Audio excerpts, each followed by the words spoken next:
Hello friends, मैं शिवानी आप सभी को अर्जक संघ ऑफिशियल टीवी में स्वागत करती हूँ। आज के इस वीडियो में ज्योतिबा फुले द्वारा लिखी पुस्तक किसान का कोड़ा का 5वां अध्याय किसानों के लिए ब्राह्मणों को मशवरा एवं सरकार से की जाने वाली उम्मीद को पढ़ने जा रही हूँ। वीडियो शुरू करने से पहले आप सभी से विनती करती हूँ कि वीडियो को लाइक, शेयर और चैनल को सब्सक्राइब जरूर करें।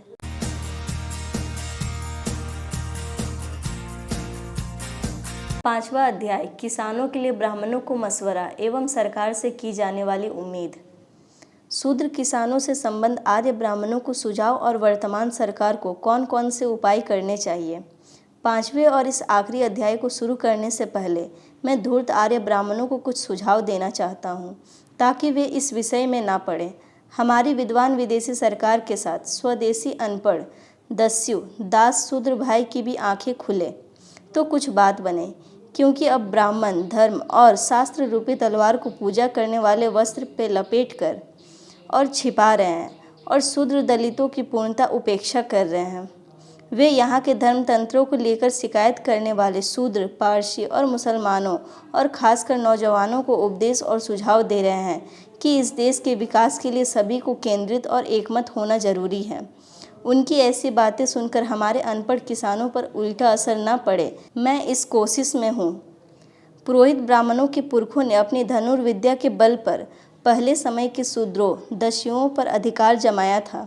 हजारों वर्षों से आज तक अनपढ़ बनाए रखे जाने के चलते शूद्रों ने अपने मानवीय अधिकार भूलकर बौद्ध, मुस्लिम और ईसाई धर्म ग्रंथों के लोक मानवीय मत के बदले इस स्वार्थी धर्म पर विश्वास किया और ब्राह्मणों पर पूर्णतः आश्रित होकर अन्य मानवीय धर्मों की अवहेलना करना पुण्य माना। इस कारण ब्राह्मणों ने शूद्रों के साथ मनमानी की और शूद्रों ने इसे उनका अधिकार माना।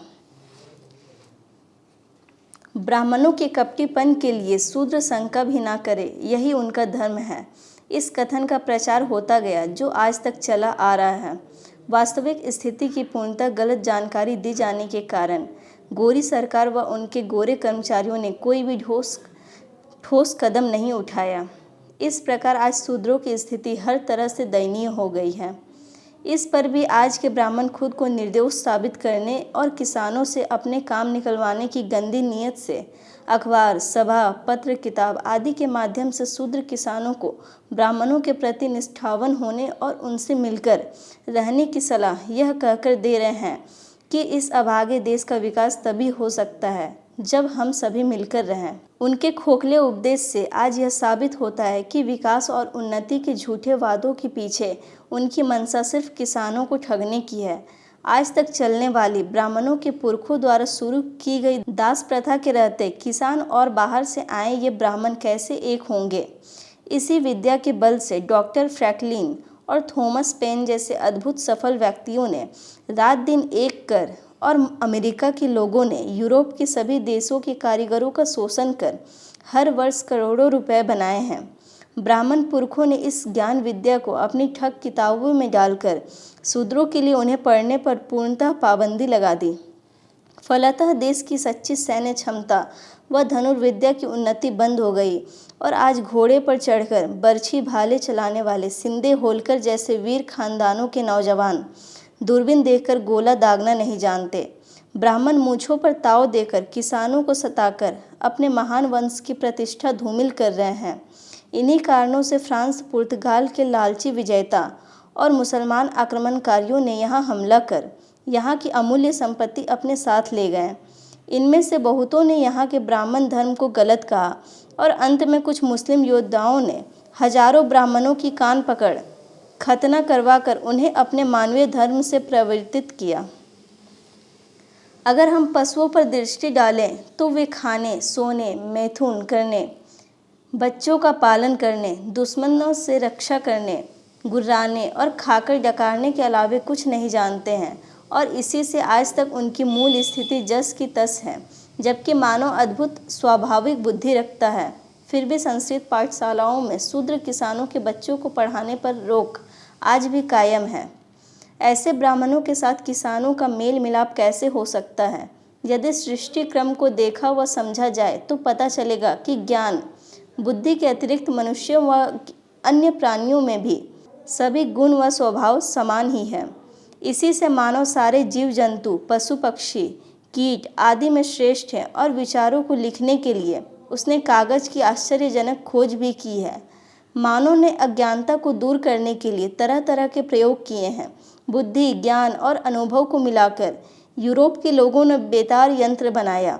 इसकी सहायता से हजारों मील दूर अकाल आदि के समय जहाज और रेल से लाखों टन खाद्य सामग्रियां लोगों तक पहुंचाकर एक दूसरे की मदद की। आज विश्व ज्ञान विज्ञान का सागर है। इसी बुद्धि संपन्न मानव जाति के शूद्र राजा शिवाजी ने गाय व ब्राह्मण के साथ स्वार्थी ब्राह्मण धर्म की रक्षा के लिए एक ईश्वरवादी मुस्लिम बादशाह की दुर्गति कर दी थी। इसी कारण इस अनपढ़ शूद्र राजा के अनपढ़ वंशजों को उनके ही नमक हराम पेशवा सेवक ने अति क्रूर त्रिंबक जी डेंगले की निगरानी में सतारा किले में कैद कर दिया। एक और पुणे में उसने अपनी जाति के लोगों को सिक्के रुपए बांटे, तो दूसरी ओर शूद्र व दर्जी जाति के लोगों को कृष्ण लीला आदि पवित्र कथा सुनने और ब्राह्मण की तरह धोती पहनने पर दंड देना शुरू कर दिया। यही नहीं, किसानों की टट्टी खाने वाली गाय के मूत्र को पवित्र मानकर पीने और खुद को शुद्ध समझने वाले भट्ट ब्राह्मण आज भी अपने स्वार्थी कुटिल धर्म की आड़ में शूद्र किसानों को नीच समझते हैं। फिर ये किसान क्यों करें? आज आर्य ब्राह्मणों में से कुछ लोग झूठे कागज, लेन देन के झूठे हिसाब बनाने अथवा रिश्वत खाने के चलते सख्त दंड भोग रहे हैं और कुछ साख्तों के बहाने मांस खाकर अछूत औरतों के साथ अपवित्र काम कर रहे हैं। पर भोंसले, शिंदे, होलकर जैसे राजाओं को नीच मानकर वे उनके यहाँ सादे व्यवहार नहीं रखते। ज़्यादातर भट्ट ब्राह्मण वेश्याओं के साथ किए गए अश्लील हरकतों को जायज़ ही मानते हैं, पर अनपढ़ किसानों की बेटियों को अपने घर में ब्याहना पाप समझते हैं। फिर दोनों एक कैसे होंगे? प्रायः भट्ट ब्राह्मण शूद्र किसानों को मंदिर में रखी धातु पत्थर की मूर्तियां नहीं छूने देते। दूर बैठकर भी वे शूद्रों के साथ नहीं खाते, पर उनके पत्तल पर उनका जूठन डाल देते हैं। फिर दोनों एक कैसे होंगे? हजरत मोहम्मद पैगंबर ने निस्वार्थी अनुयायियों का जब यहाँ आगमन हुआ, तब उन्होंने अपने पवित्र एकेश्वरवादी धर्म की ताकत से आर्य पुरोहित के धर्म का खात्मा करना शुरू किया और शूद्र लोग उत्साह से इस्लाम धर्म अपनाने लगे। तब बचे हुए शूद्रों को बहकाने के लिए महाधूर्त ब्राह्मण मुकुंद राज ने कुछ संस्कृत कथनों पर थोड़ी सी नास्तिकता की कलई चढ़ा विवेक सिंधु नामक प्राकृतिक ग्रंथ लिखकर उनके सामने रखा। और फिर अंग्रेजी सत्ता आने तक आर्य ब्राह्मणों ने रामायण महाभारत की व्यर्थ कहानियाँ किसानों को सुनाकर और मुसलमानों से लड़े जाने की झूठी बातों में फुसलाकर उनके बच्चों को मुस्लिम लोगों से पढ़ने की मनाही कर दी। इसलिए अंग्रेजी सत्ता के आते ही आसानी से ब्राह्मणों को महत्वपूर्ण पद मिल गए और वे लोग किसानों को लूट लूट कर खाने लगे। वेद को ब्राह्मण पुरखों ने सबसे पवित्र कहकर शूद्र दलितों को इसकी झलक देखने की भी मनाही की। ब्राह्मण लोग अंग्रेजों तथा यूरोपियनों को शूद्र दलित सा ही नीच मानते हैं, पर कुछ विद्वान ब्राह्मण सुरक्षा व्यवस्था में इसी वेद को गोरों के घर घर ले जाकर उन्हें इसकी शिक्षा भी देते हैं, जबकि गांव के सरकारी विद्यालय में ये आज भी किसान बच्चों को पढ़ने में कमोबेश संकोच ही कर रहे हैं। ऐसे में ब्राह्मणों से किसान कैसे मिल जाए? शहर में जाकर बसे किसानों के बच्चे अगर ईसाई मिशन के द्वारा थोड़े बहुत पढ़ जाएं और गोरे कर्मचारियों की दया से नौकरी ले लें, तब ब्राह्मण कर्मचारी उनके बारे में मनगढ़ंत कहानियाँ गोरे कर्मचारी को सुनाकर किसान पुत्र को वहाँ से निकाल कर ही दम लेते हैं। और बहुत से ब्राह्मण कर्मचारी गोरे अधिकारियों को खुश करने के लिए किसानों की फसल व पैदावार की उन्हें गलत सूचना देकर किसानों की खुशियाँ हर तरह से रोककर उन्हें मरने के लिए छोड़ देते हैं। फिर किसान व ब्राह्मण कैसे एक हों? ज़्यादातर वेदांती कथा पुराणवाचक आदि चालाकी से भोज और वार्षिक उपहार के अवसर निकालकर भोंसले, शिंदे, होलकर जैसे वंशजों से हजारों भोज, रोज का गौग्रास व अन्य दान लेते रहते हैं, मगर विषम परिस्थितियों में भी किसी ब्राह्मण राजघरानों ने किसी को नहीं खिलाया। यहाँ तक कि अकाल में भी इनके लोग कभी अन्न नहीं बांटे। शूद्र किसानों से हजारों रुपए की वार्षिक सहायता और हमेशा भोज लेने वाले किसी एक ब्राह्मण राजघराना ने इस एहसास के बदले एक किसान पुत्र को भी शिक्षा ना दी। उसे खाना ना दिया, फिर किसान और ब्राह्मण क्यों कर एक हो। ज़्यादातर अमीर पुरोहित ब्राह्मणों के घरों में भिक्षा देते समय हर रोज चुनाव होता है।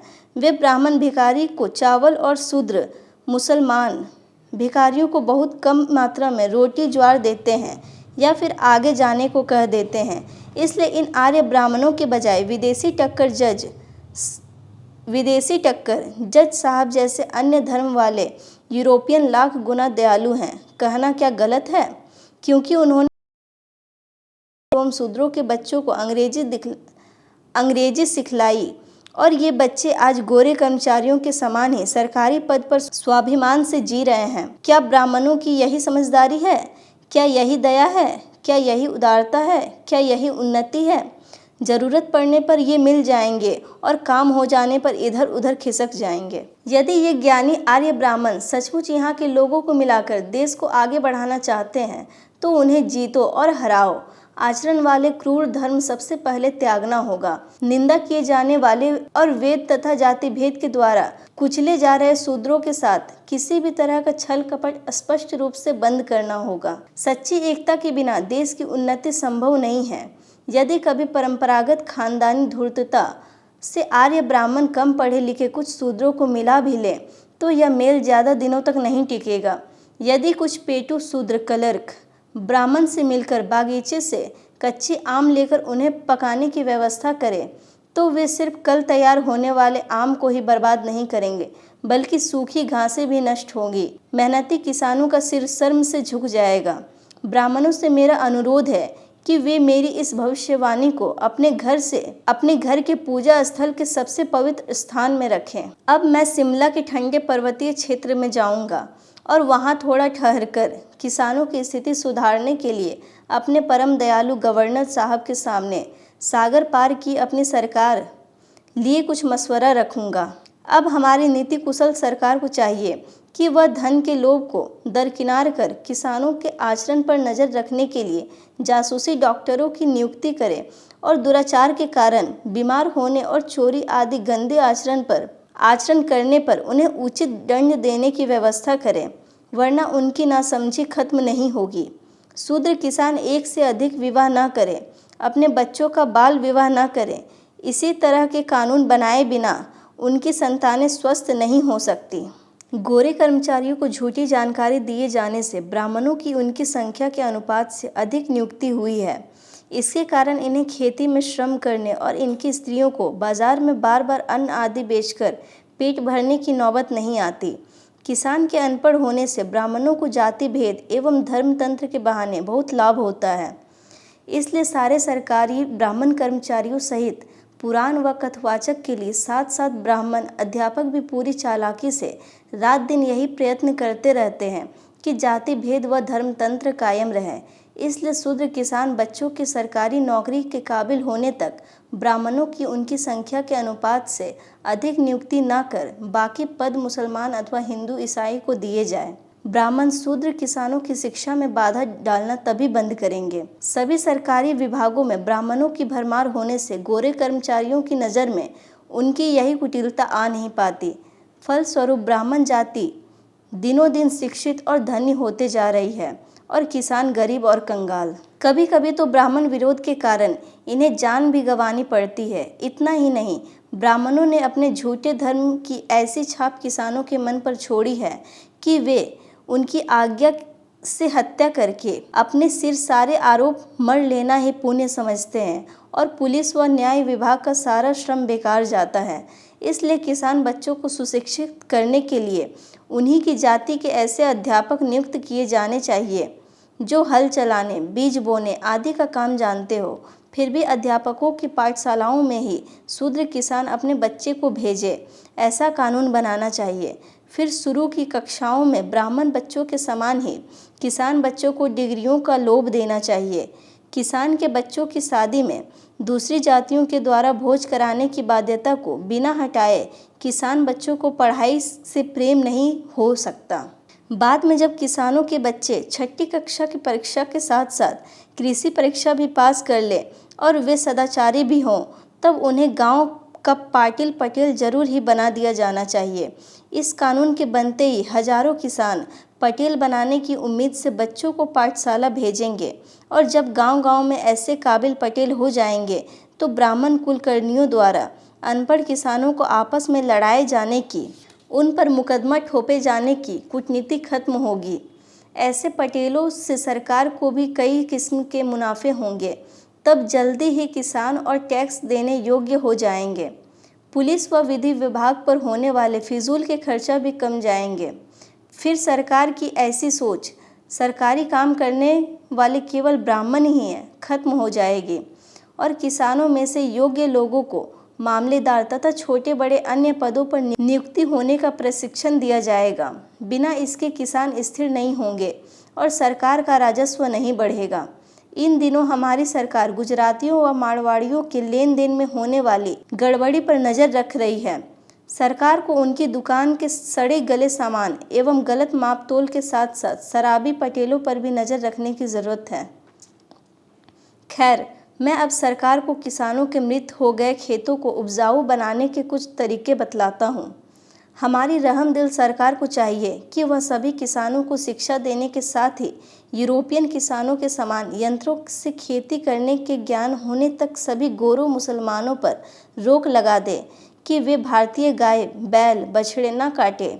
वे इनकी जगह भेड़ बकरी मारकर खाएं अथवा विदेशी गाय बैल लाकर उन्हें मारकर खाएं, वरना यहाँ के किसानों को खेती के लिए पर्याप्त मात्रा में पशु नहीं मिल सकेंगे। फिर गोबर आदि खाद की भी कमी हो जाएगी, जिससे किसान और सरकार दोनों को लाभ नहीं मिलेगा।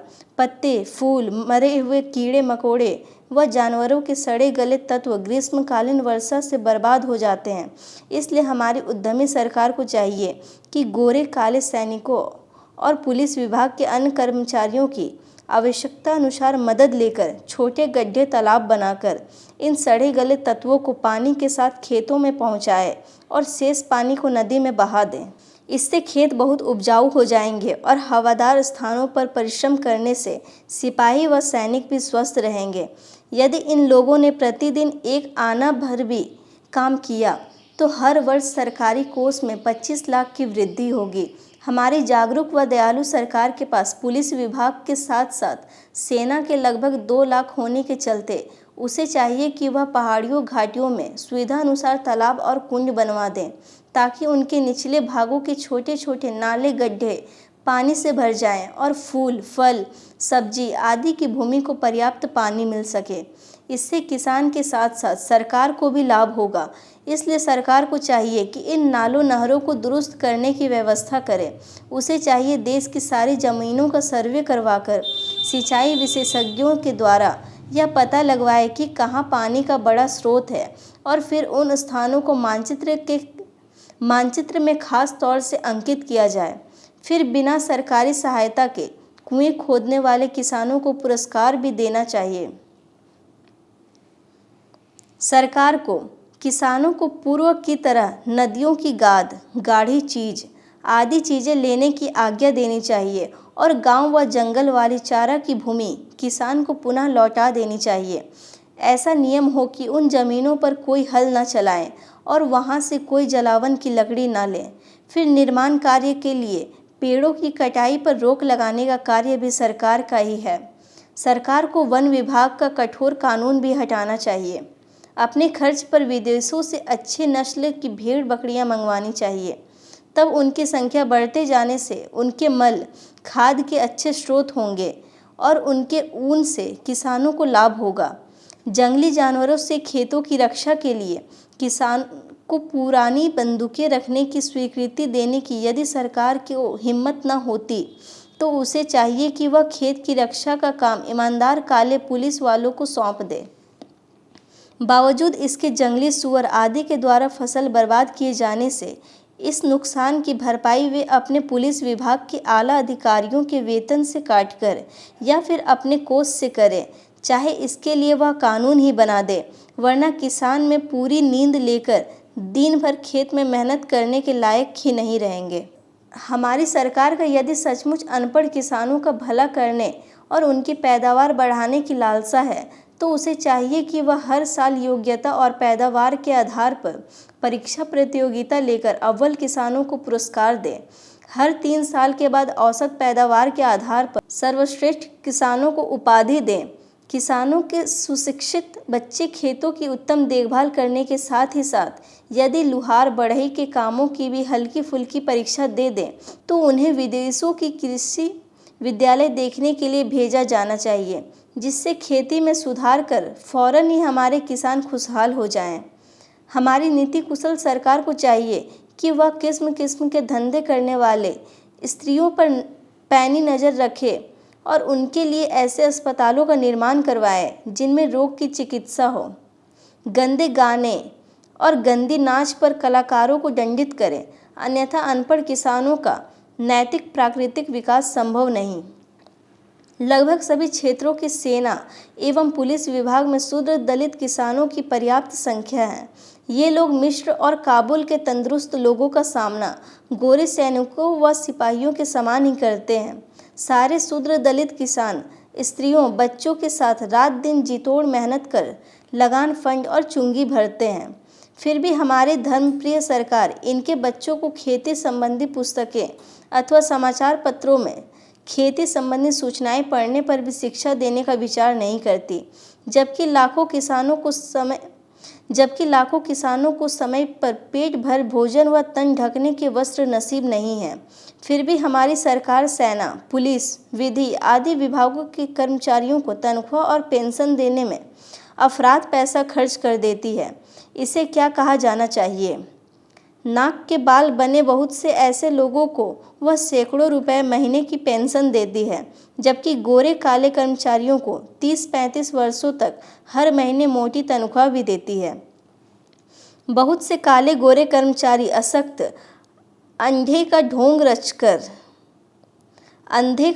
रचकर अच्छे खासे यूरोपियन डॉक्टरों की आंखों में धूल झोंककर पेंशन ले लेते हैं। कभी पेंशन लेने वाले बहुत से गोरे कर्मचारी विदेश भाग जाते हैं, तो कभी बूढ़े कर्मचारी अचानक जवान होकर, जैसे ईसा मसीह ने खुद ही उन्हें मृत्यु से जिंदा किया हो, मूछ काला कर नगर पालिका या बड़े कारोबारी कार्यालय में नौकरी लेकर हजारों रुपए कमाते हैं। हमारी होशियार सरकार को चाहिए कि वह सारे सरकारी विभागों व सेना के कर्मचारियों की डोली उठाने वाले राजमिस्त्री, लुहार, बढ़ई व बेगारी के मजदूरों के वेतन कम न करें, जबकि शेष काले गोरे कर्मचारियों के वेतन और पेंशन में धीरे धीरे कटौती करें। उपर्युक्त तथ्यों पर विचार किए बिना शासन की बुनियाद मजबूत नहीं होंगी और किसान की भूखमरी नहीं मिटेगी, उसकी हालत नहीं सुधरेगी। सारांश यह है कि अभी तक चाबुक कोड़े की इस पूरी पुस्तक में मैंने शूद्र राजा महाराजाओं के वंशजों की हर स्थिति का वर्णन नहीं किया है। इसका पहला कारण है उनका खोखला, कंगाल होना और दूसरा कारण है किसानों से उनका दूर हो जाना। इसलिए यहाँ मैंने मोटे तौर पर सागर पार की खास सरकार के अधीनस्थ गवर्नर जनरल और उसके अधीनस्थ राज्य प्रांत के निम्न मध्यवर्गीय शूद्र किसानों की सिर्फ दयनीय स्थिति का ही वर्णन किया है। इस पर भी यदि सरकार की यही इच्छा है कि ब्राह्मण बच्चे ही उन्हें अंतिम पानी पिलाएं, तो वह शूद्र किसानों को कुचलकर जमा किए गए शाही कोष से हर साल बड़ी रकम खर्च करके ब्राह्मण बच्चों को विद्वान बनाने की परंपरा बनाए रखें। इसके सिवाय मुझे कुछ नहीं कहना है, मगर वह किसान के बच्चों को शिक्षित किए जाने के झूठे वादे देकर जमा किए गए केवल लोकल फंड की रकम भी किसान बच्चों को पढ़ाने में ईमानदारी से खर्च करे, तो मैं समझूंगा कि इतने अरसे से की गई मेरी मेहनत आज रंग लाई है और मैं झूम उठूंगा। आगे सरकार की मर्जी। आज मैं बचपन के मुस्लिम पड़ोसी और खेल कूद के साथियों के एहसान को याद करता हूँ, जिनके कारण मुझे स्वार्थी हिंदू धर्म और उसमें जातिगत भेदभाव आदि झूठी बातों का पता चला। उसके बाद मैं स्कॉटिश मिशन, पूना और गवर्नमेंट इंस्टीट्यूशन का एहसानमंद हूँ, जिनके कारण मुझे थोड़ा बहुत ज्ञान मिला। मानव अधिकार कौन कौन से हैं की समझ आई। इसके अलावा जिन जिन धार्मिक यूरोपियन भद्र लोगों ने मेरी आर्थिक मदद की, मैं उनके एहसानों को याद करता हूँ। फिर अंग्रेज सरकार को भी याद करता हूँ, जिसकी स्वतंत्र राज्य पद्धति के चलते मैंने अपनी बात साहसपूर्ण ढंग से सबके सामने रखी। अंत में सृष्टि चलाने वाली शक्ति से गुजारिश करता हूँ, उपरोक्त लोगों की पुत्र पोत्रों सहित उन्नति हो और मुझ जैसे मूर्ख और वक्त शूद्र किसानों की आंखें खुले और सभी होश में आएं।